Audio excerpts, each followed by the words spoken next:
네, 안녕하십니까. 오늘도 일상 기도회를 통해서 하나님이 주시는 은혜를 누리는 귀한 시간이 되시기를 바랍니다. 오늘 함께 살펴볼 말씀은 어제 이어지는 역대상 17장 16절에서 27절까지의 말씀입니다.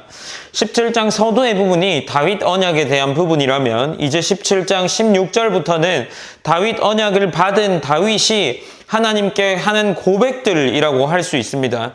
다윗은 먼저 이 16절부터 시작하여서 19절까지 하나님께 향한 감사의 고백을 올려드리고 있습니다.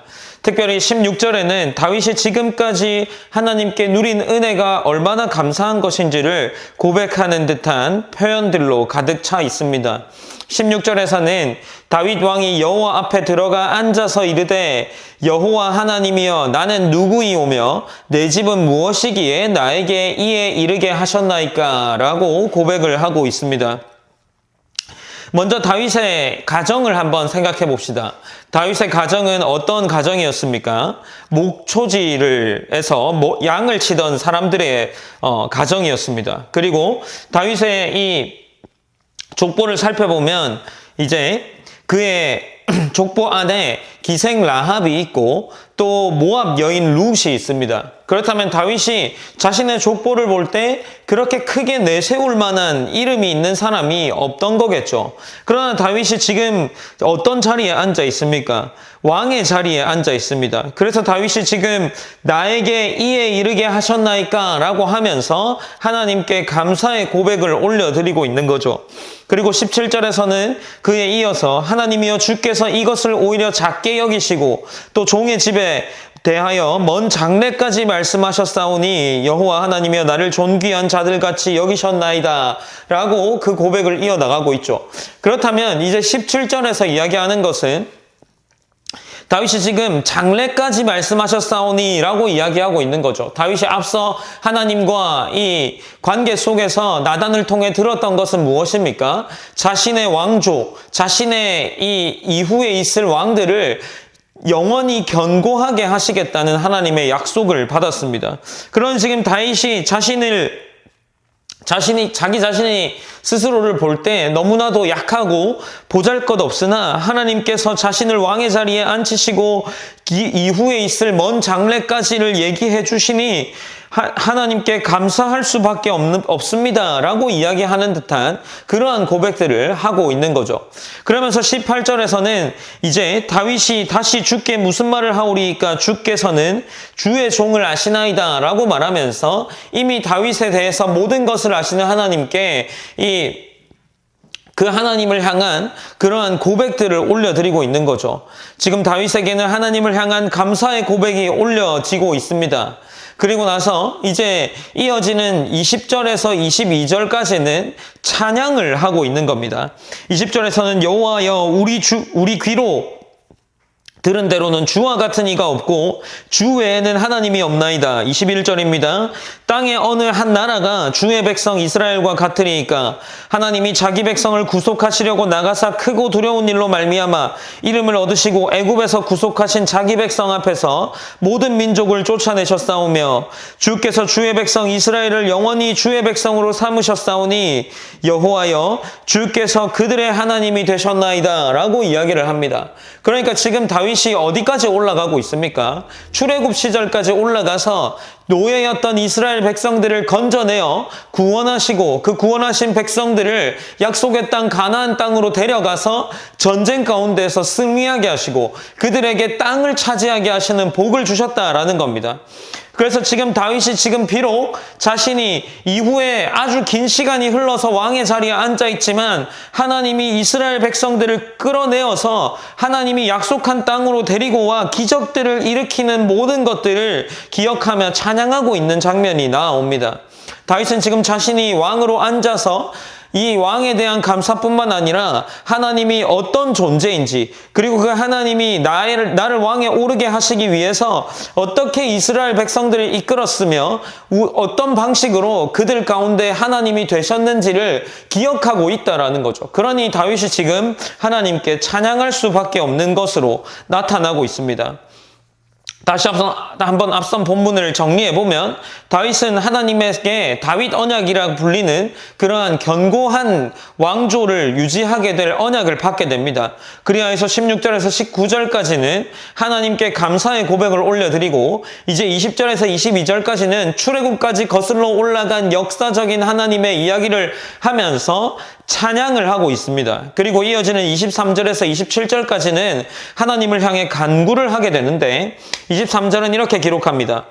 여호와여 이제 주의 종과 그의 집에 대하여 말씀하신 것을 영원히 견고하게 하시며 말씀하신 대로 행하사 24절에 견고하게 하시고 사람에게 영원히 주의 이름을 높여 이르기를 만군의 여호와는 이스라엘의 하나님 곧 이스라엘에게 하나님이시라 하게 하시며 주의 종 다윗의 왕조가 주 앞에서 견고히 서게 하옵소서라고 이렇게 간구를 올려드립니다. 지금 제가 읽은 본문인 23절에 견고하게 하시며 24절에 견고하게 하시고 그리고 24절 끝에 견고히 서게 하옵소서라고 기록을 하고 있습니다.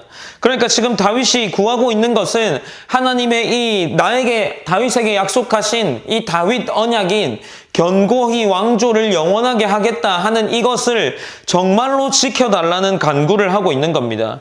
그리하여서 25절에서는 나의 하나님이여 주께서 종을 위하여 왕조를 세우실 것을 이미 듣게 하셨으므로 주의 종이 주 앞에서 이 기도로 간구할 마음이 생겼나이다 라고 이야기를 합니다.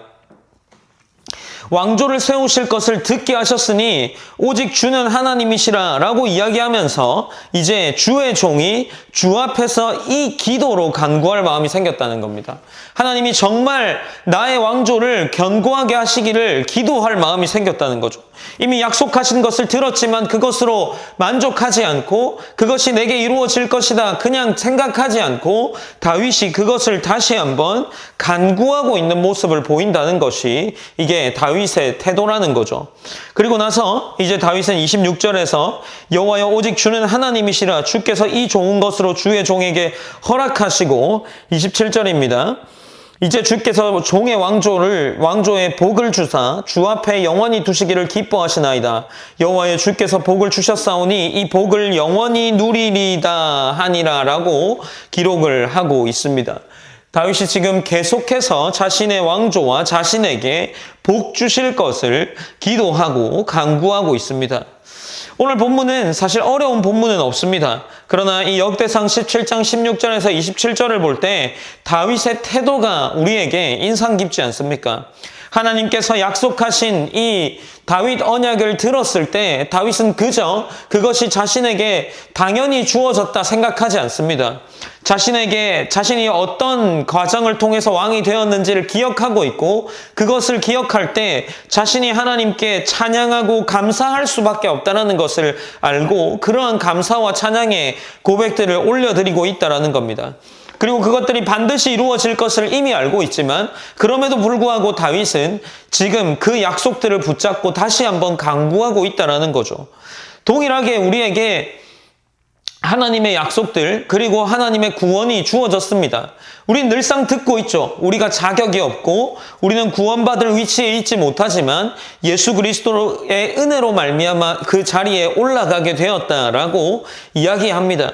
그러나 우리가 이 다윗의 태도를 볼 때 우리의 신앙을 다시 한번 점검하며 나아갈 수 있지 않을까요?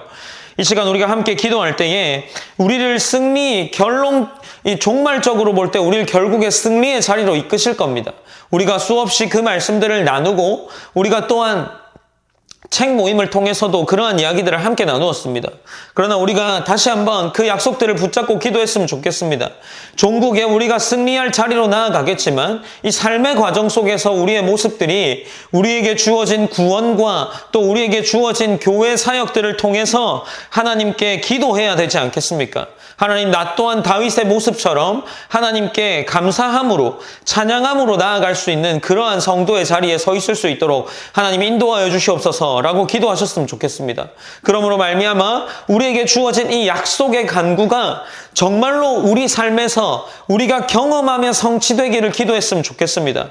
아직 이 승리라는 것이 하나님 내 삶에 하나님이 승리하게 하셨다는 것이 이후에 있을 어떤 남의 이야기가 아닌 내 삶에서 경험되어지고 내가 오늘 하루를 살아가면서 하나님을 경험할 수 있는 그러한 성도로 살아갈 수 있도록 하나님 인도하여 달라고 우리가 그렇게 기도하셨으면 좋겠습니다. 우리가 조금 더 간구하는 마음을 가지고 우리의 일상들을 보내고 하나님께 반드시 기도할 것은 내 하루를 보내는 가운데 하나님이 나의 삶에서 이루어가고 계신 것을 경험할 수 있도록 기도하십시오. 그리고 내 삶 가운데에 내가 하나님의 일하심을 보고 그것이 하나님의 일하심이다라고 인식하고 감사하며 찬양할 수 있기를 그렇게 기도하셨으면 좋겠습니다. 우리가 오늘의 삶 가운데에 그러한 기도의 제목들을 기억하면서 살 수 있도록 그렇게 나아가셨으면 좋겠습니다. 제가 기도하고 일상기도회를 마무리하도록 하겠습니다. 사랑의 하나님 감사합니다. 우리가 늘상 일상기도회를 통해서 하나님의 말씀을 살핍니다. 그러나 이것들이 우리 가운데에 어쩌면 너무나도 형식적이고 너무나도 당연하게 여겨지는 시간들일 수 있겠지만 하나님 반드시 기억할 것은 말씀이 우리를 변화시키고 그 말씀이 우리 삶 가운데에 하나님의 말씀을 통해서 우리가 하나님의 간섭하심을 받을 수 있다는 것을 기억할 수 있도록 인도하여 주시옵소서. 그리하여서 하나님께서 우리 삶에서 간섭하는 그 모습들을 말씀일 뿐만 아니라 일상을 보내면서도 그 간섭이 우리에게 경험되게 하시고 그것을 통하여서 우리가 조금 더 하나님의 자녀다운 삶을 살아낼 수 있도록 인도하여 주시옵소서. 삶의 작은 일에도 우리가 하나님의 말씀으로 반응하게 하시고 반복되는 일상 속에서도 말씀을 기억함으로 말미암아 내게 변화되지 않는 삶이지만 그것을 내가 하나님께 변화시키며 나아갈 수 있도록 우리의 일상을 보낼 수 있도록 하나님 인도해 주시옵소서. 언제나 하나님께 모든 것을 올려드리며 나아갑니다. 하나님께 온전히 모든 것을 맡겨드리며 살아계신 예수님의 이름으로 기도드립니다. 아멘.